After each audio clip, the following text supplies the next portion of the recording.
thought that business was about the numbers, I came to realise that the numbers are the trailing indicator, people are the leading indicator.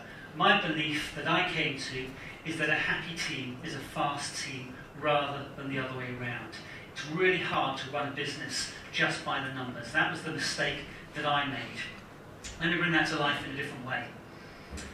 We're crossing the first big ocean in November 2014, sailing the Atlantic from the Canaries across to the Caribbean. It's going to take us about 3 weeks to do, about 3,000 miles. And during this time, we're going to have to start getting used to homeschooling. So I remember in the first week going across the Atlantic, sitting down with Columbus and saying, right, we're going to do history today. And I got out this book on the Tudors and the kings and queens of England, and I teed him up and I gave him a blank paper and I said, right, go and get on with this. I came down an hour later and the page was just blank white. And I looked at him and he just looked totally bored. Anyone remember that with history? I certainly did. And I said, what's going on, Columbus?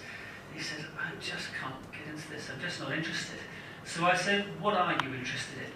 He said, I'm really interested in fishing. So we got all the fishing books out, and he started devouring those. And within days, he was telling me about all the different fish, how you catch them in different oceans, what you do with them. We started catching fish. He now starts to weigh them, to measure them. We're starting to dissect them. We're learning biology, we're learning science. He sets up a business making and selling fishing lures. My daughter Bluebell, what's she brilliant at? She can talk for England. So we make her our radio operator. My little one Willow, she makes a mess everywhere, so we give her the Dyson. So she starts to go and hoover up everywhere, right? Same thing back in the business. It's all about finding those things which ignite each person. Jules, who I mentioned earlier, I remember we initially hired him. He used to work for Reed back in the day in recruitment. And he came on board for us as a frontline sales guy. For the first 3 months, he was fantastic. He was knocking over deals. He was bringing in new revenue. It's like, he was on fire. And it's like, great, we've got a real hunter here. And then he completely dried up for the next 3 months. And I sat down with him and I said, Jules, what's going on? And he said, I realised I don't like rejection, which, as you know, for a salesperson, that's not the quality you really want to be putting out there, right? So I said, okay, well, what do you want to do? He said, well, I really enjoy working with our big-name clients. So we retrained him as a consultant. And he's working with our clients, people like IBM, Microsoft, and so on. And he started to analyse their data and then send it across to them. And that was going really, really well, until he sent the data from one bank to another bank.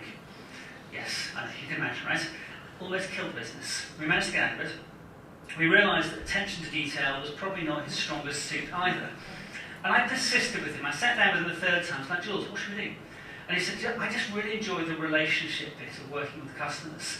So we made him head of our customer success, building the relationship, looking after our key clients, making them feel appreciated, making sure they're getting value out of the insights.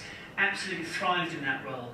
And when we went on to sell the business, he was one of the key people the buyer wanted to have on their team. For me, it was all about finding the thing that ignites each person. And it might not be obvious initially, but sometimes if you've got someone who's got that energy, it's persisting and finding what's the right place for them. Same as it was with the kids, finding the strengths and the passions of each person, igniting each person so they're doing the very best. So with that, we got across the Atlantic, which was quite a major achievement from where we were before. First step, literally, of going around the world. But the whole thing was this thing about finding the happy team rather than the fast team, making sure that everybody is enjoying what they're doing, making sure everybody is feeling valued. Same thing in business, same thing on a boat. Find the strengths and passions of each person. The whole leaders on the pitch piece I mentioned earlier, find and build on those. And then recruit for the gaps. I remember when I joined KPMG, I was given my job list of things to do, and half the stuff I loved, half the stuff I hated. And I tried to bring that approach to my business, Trovus, and it didn't work because all these people saying, I just really don't want to do this stuff. So it's like, great, you do more of the things you love doing, that's going to create a gap. We will hire and fill for that gap there. So that was how we grew the business, just getting people to focus on the things they love the most.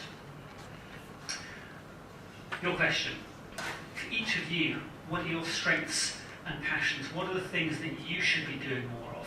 By the way, I have a little exercise which I take people through, where basically what it is, you get feedback from other people about the things that you are most naturally brilliant at. Because whatever you're brilliant at, I guarantee you will undervalue it, because you're brilliant at it, you assume everybody else is as well. We all have our own superpowers.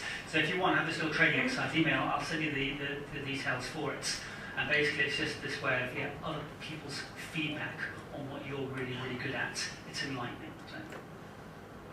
Okay, step 6, living your values. February 2015, we're about to cross the Pacific Ocean.